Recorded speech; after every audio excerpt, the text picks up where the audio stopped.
All right. If you guys didn't hear the AI, there is a recording in progress. So, how was your day so far? You have complete consent to record this conversation from me, John Hodgman.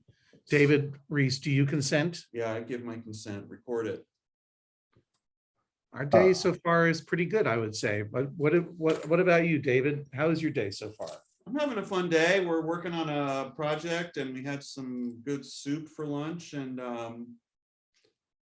the neighbor is playing some music that we can hear through the walls. So we've been trying to identify what songs they are based on the bass lines.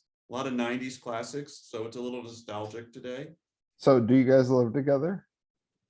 No, I'm visiting from out of town. We Okay. are working on something where we realized it would probably be better to be in the same place. So I'm crashing at John's place while we work on this project in Brooklyn. We really should live together like the monkeys. Yeah, all in the same house. Yeah, we should have a wacky Dicktown house Uh-huh. with a fire pole. Did the monkeys have a fire pole? I don't know. They had a spiral staircase. That was pretty cool. But we should have like a wacky Dicktown clubhouse. Yeah. And David lives in the turret, and I live in the basement. Wrong. It should be reversed, don't you think? Okay. Oh, I know. I live in a turret. I was gonna say, we have a pool in the basement. I have a houseboat in the basement on the pool. That would be pretty good, right? Yeah, it's like Synecdoche, New York, when they were building things inside things. Yeah, I didn't see that movie. That's a heavy movie. Movie too. So no, Okay. but I live in Brooklyn and David lives in New York. All right. Well, let's talk about first off, the project you're working on there right now. It's not Dicktown season 3, is it? No, this is something else. Yeah. Although please tell FX that if they would like to do Dicktown season 3, we will set this thing aside immediately and start writing. We're very excited to get back to Dicktown. Yeah, that was fun. So, what made you get started with Dicktown in the first place? And why did you change your last names? Why did we Well, I'll answer the second question first, and then David will ask the first question second. Answer the first question second. Cool. Let's get crazy with math. We changed our last names in the TV show Dicktown because the characters that we portray are not us. In other words, even though there are some similarities between me and John Hunchman, he and I were both weird only children who were more friendly with esoteric facts from books than we were with actual humans. I did not grow up. I did not become a boy detective as a child, nor did I grow up to be a former boy detective. Nor am I as lonely or as isolated as John Hunchman is, largely due to the intervention of some real human friends, including a person that I'm now married to. And similarly, David grew up in Chapel Hill, North Carolina, which is in some ways a model for Richardsville, aka Dicktown, North Carolina. And there's a lot of his memories of North Carolina in the show. And he was a bully in elementary school.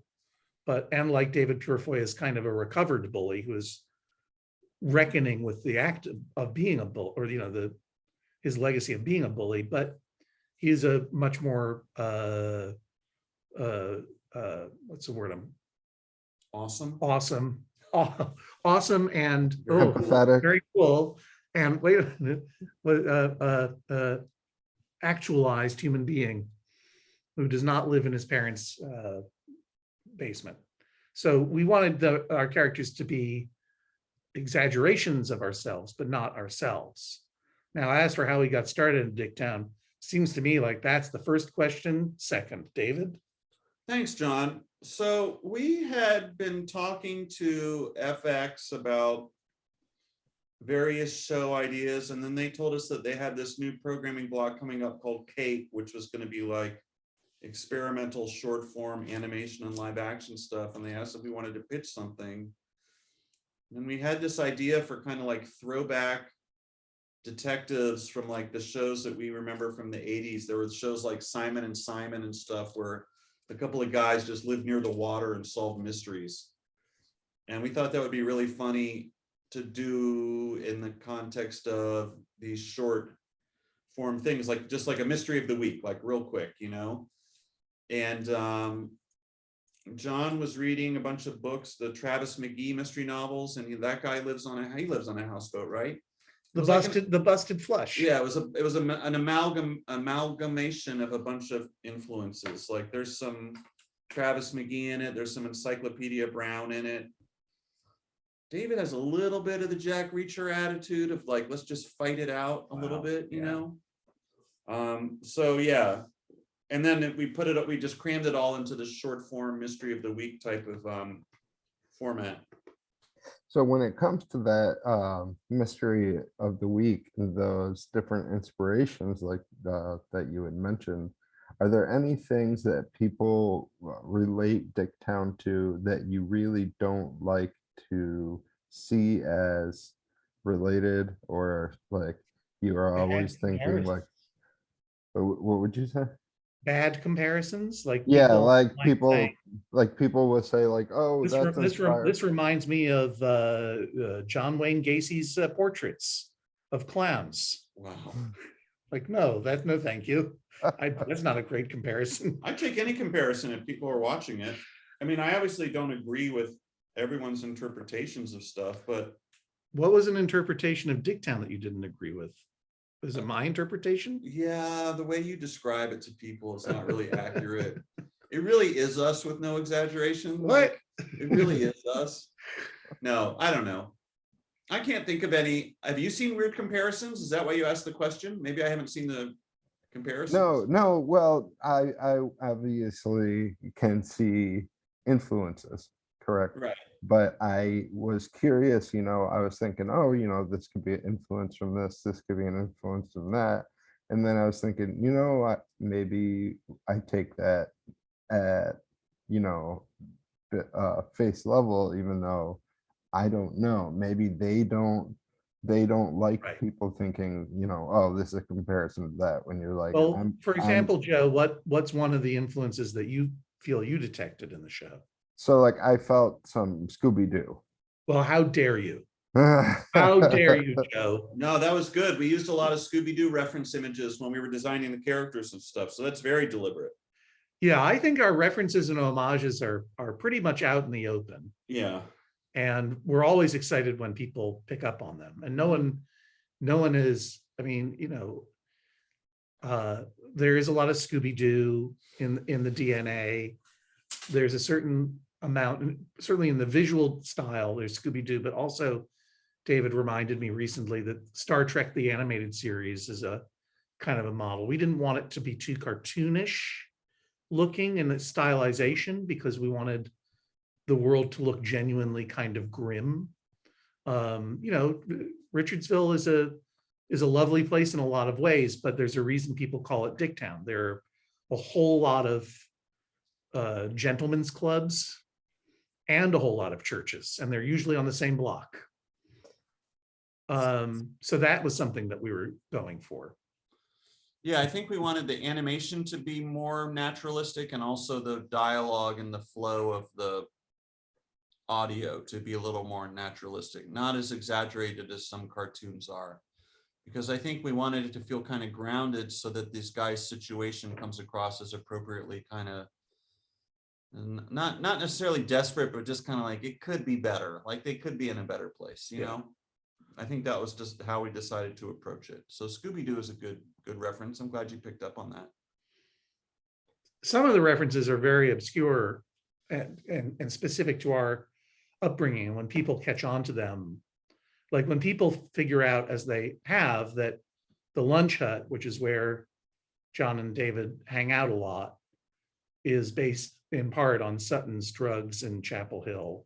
That's always very exciting when people pick up on that kind of level of familiarity with the world. And right. Similarly, particularly in season 2, there's a toy robot that is based on a toy robot that I had when I was a kid called 2XL. That was a big deal gift in 1979, 1980 that I didn't imagine a lot of people would remember, but I'm surprised. There's a lot of 2XL love out there. Is that the baby? Is that the babies from season 2? Well, you're talking about the dolls? No, Yeah, those are generic dolls from the Well, local doll factory. Yeah, but they're kind of based on the Cabbage Cabbage Patch Patch, yeah. dolls. Yeah. Lettuce head dolls, we call them. The 2XL is the robot that plays a recording. Yeah, that's the little robot that sits on Taggy's desk and that he I keeps gotcha. believing is real, but it's not.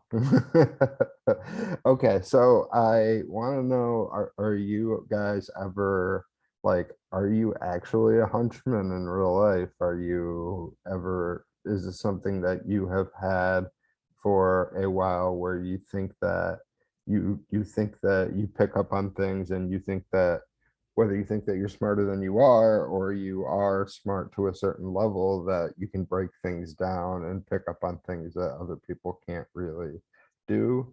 Or is that Well, I, like Hunchman, am a only child, which means I'm a member of the worldwide super smart, afraid of conflict narcissist club. One of the things about only children, or a lot of them, is that we spend a lot more time with ourselves and with books. I definitely, I definitely got through my teenage years on my smarts, not exactly my charm or my looks or my brawn. I had watched a lot of movies and read a lot of Tom Stoppard plays by the time I was 15. I was a true pretentious weirdo, like Hunchman as well. And I think that, I cultivated a life of the brain because I was very anxious and ambivalent about a life of the body. I wanted to skip sexual adolescence and become the neutered gentleman bachelor of 41 that I felt I was always meant to be. And that's John Hunchman for sure in the show. I also think that, we both are, I'm an older fella, and the questions about what it is to be an adult that circulate in this season are very much the questions on my mind, and I think a lot of people's minds these days. A lot of the benchmarks of what makes one an adult are not as available to anybody anymore, never mind. So like, you used to think that being a grown-up meant getting a good job that lasted for a long time and getting a Right. car and a house, Right. and starting a family. And a lot of those things are just out of the reach of most human beings financially these days. And so suddenly you have to come up with new benchmarks for what being an adult is. In our second season, the guys spent the first season solving mysteries for teenagers, which is humiliating and probably illegal. In the second season, they're really intent on like, wait a minute, this is not we're not grown-ups. How do we become grown-ups? And I think about a lot of those questions a lot myself. What do you think, David? Oh yeah, totally. All that stuff. I feel like they have a very immature notion of what it means to be a grown up. They go about it in a very immature way. And I feel like I've done that in the past. And I think one of the big lessons of this season is like, there's no shortcuts to growing up. Like, it just takes time. That's why people spend their whole lives doing it. Whereas Hunchman and Purefoy were kind of like, oh, we can hack this. Like, we can figure this out. It'll take a couple months. We'll be grown-ups. We just got to do this, this, and this. They kind of leapfrogged a bunch of other stuff. So, and that's stuff that I think about. Like, those are evergreen topics, like John said. Yeah, I don't know. I think there's a lot of us in the characters. In some ways, I wish I was more like my character because he's relatively carefree in a way that I'm not. I mean, later this season, he kind of has a breakdown, but there's things That's when he really gets close to you. Right. Yeah. I wish there was I kind of admire the character that I play. I wish I was more like him in some ways. He has a car. I don't own a He car. does. Like, he owns a car. He owns a car. I don't have a car. Yeah, he owns a Fiero. I wish I had a houseboat. Honestly, that would be cool. Yeah. That would be a lot of fun. but it's spoiler alert, it's burnt down. It's on fire. Yeah, That's well, true. As true, of but- episode 8, which is out. yeah, well, yeah. What happens next? You'll have to tune in to find out where John Hunchman is going to live. Season finale. Mhm. Fate of Uh, the episode. So I want to know about the music. There's several, music sequences in season 2, and I'm curious if you guys do the music yourself and whether you guys do it together or have to do it separately and put it together because of COVID.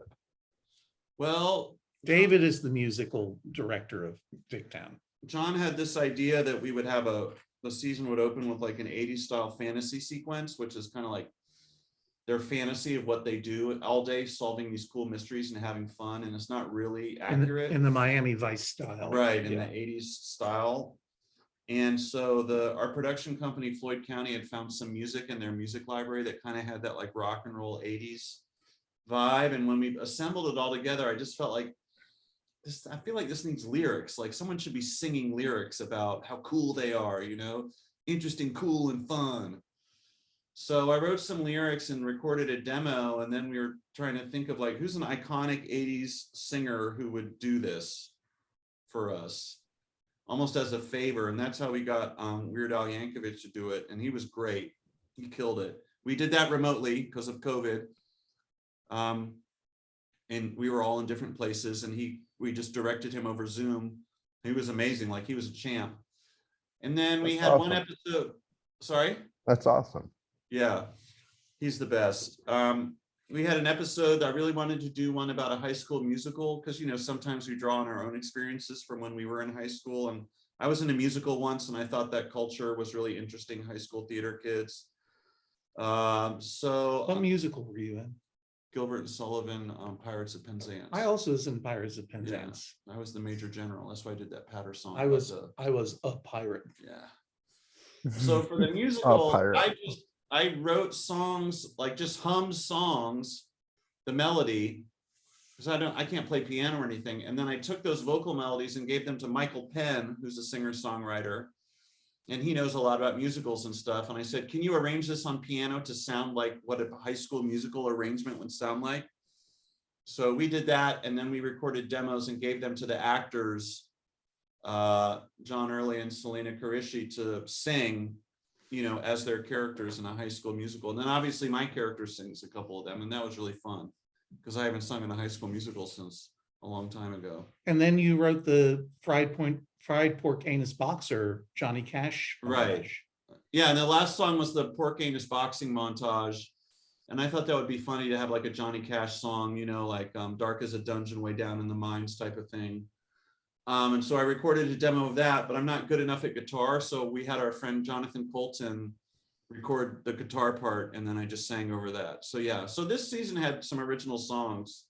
And Colton did an original score for our 7th episode of the season. Yeah, 207, and we needed custom music cues and stuff, and Jonathan did that for us too. Yeah. So it was fun. We got to work with some friends of ours who are really talented. Oh, and then there was a Pon Pon theme song, and we didn't write that. John Flansburgh from They Might Be Giants wrote a theme song for the Pon Pon character to make it sound like Continental, use like an accordion and stuff, which is really funny. So there's a lot of original music this season. It was fun. I like the energy of music and animation. Yeah. I love that. And now I know we still have the finale with episodes 9 and 10 left coming up, but without spoilers, were there any moments that you had wanted to add that you had chosen not to or were unable to, or moments that you added that you had initially not planned to include? Well, there's a lot of, when John and I record together, we're always in the same booth, and we were lucky with COVID dipping and stuff that I was able to travel to New York so that we could record together. So there's a fair amount of improv that was unplanned, that wasn't in the scripts, and that wound up in the show. So that stuff was unplanned. And I think there were a couple times probably where, we had to learn over the course of these past 2 seasons, like some things are just not feasible in animation for time reasons or for budget reasons or for blocking, but we were always wary about having group shots, but we do have some good group shots with a lot of people in it, that we were able to pull off. And they did tell us, our producer, Matt Thompson at Floyd County, said this season you should go crazy. Like, don't be afraid to do some crazy visual stuff. So that's why we have this mind palace where Hunchman stores all his memories, and that gets kind of psychedelic, especially in the last episode, especially in the season finale. Yeah, I would say that Yeah. there, Matt said, as David pointed out, like, be ambitious, give us something to animate, give us interesting stuff to animate. So Don't it's just not have it just be- two guys talking, Yeah. in a 3/4 shot. And I think they regretted that instruction, because we gave them a lot of different styles and vibes to animate that were different. Right. And The opening pterodactyls. montage, the pterodactyls, the Animal Crossing. Yeah, but they love parody. Animal Crossing. Well, yeah, And that when one we they talked loved. to the animation department, they're like, just to make the whole thing Animal Crossing. Like, this is I fun. know it was, and it looked Yeah. beautiful Yeah, it too. looked really good. Yeah. Too, Yeah, they as I think, challenging as we made it for them, they really stepped up and just made everything look incredibly great. And I don't remember that they really denied us anything that we wanted I can't to think of do anything now. ultimately.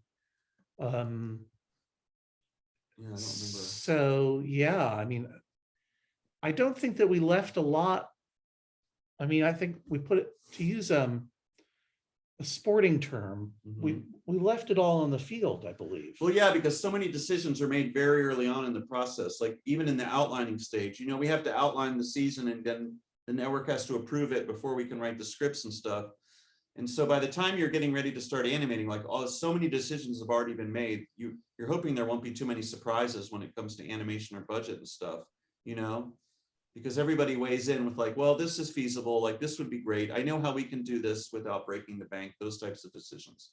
That's a big part of it, Yeah, definitely. So then before we wrap, is there anything about Dicktown season 2, or maybe that you want to tease about the finale? Anything that you want to say that you haven't been asked in interviews that you'd like to have a platform to speak about? Thank you, Joe. Yeah, I'm trying to think. I'd like to speak a little bit about the shape-shifting lizards that control all world governments. Oh, okay.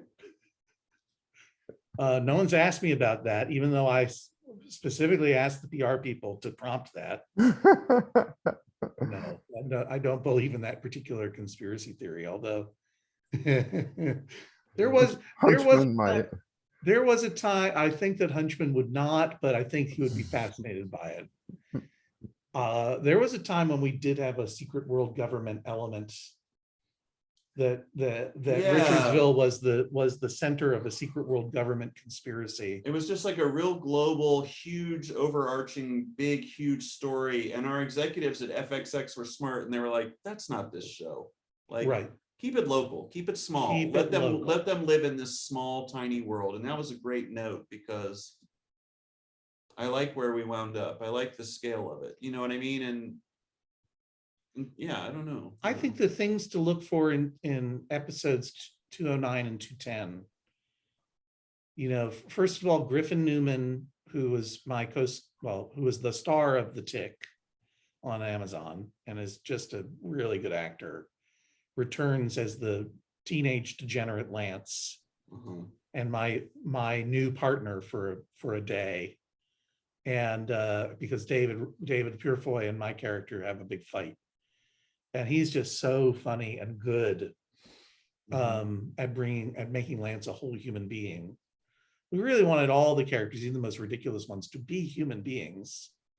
And boy, oh boy, he's going to win, I think, the Dicktown Memorial Emmy this year, which is a new category. It's really weird that there's a whole new category of the Emmys just for Dicktown. Either one of us are going to get it, but it's weird. Not, no. But Griffin really deserved it. When of you guys are going to get slapped? And the finale, David. The Mind Palace explodes in the finale. There's your tease. Yeah. The Mind Palace blows up. Yeah, we finally get to do that element where we opened the first episode of the first season. We do the parody of walking away from a explosion parody, but we're walking away from a creep in a hot tub splashing water on us. Right, filthy hot tub water. And in this one, Purefoy and Hunchman actually get to fly away from a psychedelic exploding mind palace, which was pretty hot. Yeah. But what does that mean for the future now that Hunchman's Hunchman's houseboat is burned up and his mind palace is Oh, exploded. yeah, I never thought about that. It's All like of it, both- everything about him has been stripped all in away. flux. It's all in Yeah, flux. right, and yeah. We'd love to, I mean, you know, Oh, shit, we do need a third season. we'd love to explore where they go now that they have arguably grown up. Right. Right, definitely.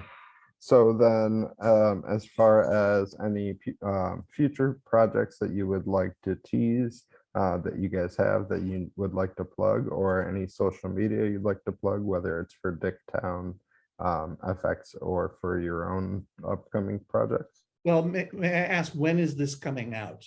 This, I'll drop this today. Today? Yeah. Yeah, so tomorrow is April Fool's Day. Mhm. And that is the day that the whole season of season 2 and season 1 are all available On Hulu. on Hulu. So one thing that is Supposedly.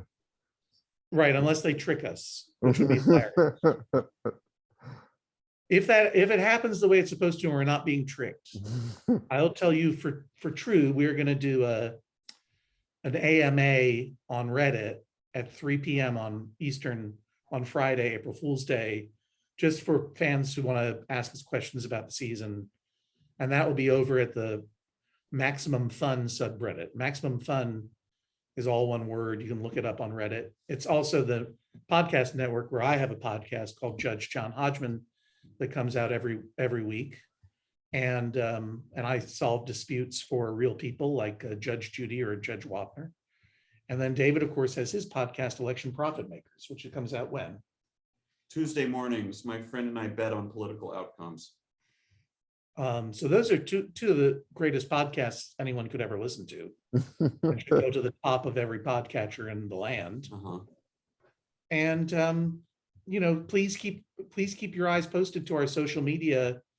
I'm at Hodgman on Twitter and at John Hodgman on Instagram. And David, you are At David_Rees on Twitter. and at This Is David Rees on Instagram. Correct, yeah. Because we're yet to announce, but we're going to do a live stream of the entire second season as a watch along. And sometime in April, we'll do that. Yeah, sometime in Like April. live commentary on the show and stuff. So, and people, we're gonna stream it out via my Twitter and my Twitch stream, and people can watch along with us and learn all the secrets of Learn our Dicktown. insights. Yeah, Mm. And that'll just be season 2, right? that'll just be season 2. We did it for season 1 and when was that? last December. Yeah, and that was really fun. So we thought we would do it again for season 2. It was like a sugar cereal Saturday morning cartoon party. I was literally in my pajamas eating sugar cereal while we did it. It was very nostalgic. Yeah, I had Apple Jacks for the Yeah. first time. I think I had tricks. Yeah. Whew. Tricks. So, all right. I think that is going to be my time. Okay. So I hope that both of you have a wonderful day. And Thank you for your questions. They were good questions. Do you want to set a date for when we're appreciate going to do that watch along and just tell Joe now? Not yet. No. You're not ready yet. No. Okay, not ready. I got you. you can shoot it as a follow-up, and then I can Right. edit it into the article. Cool. All Okay, right. great. Thanks, man. Yep, no problem.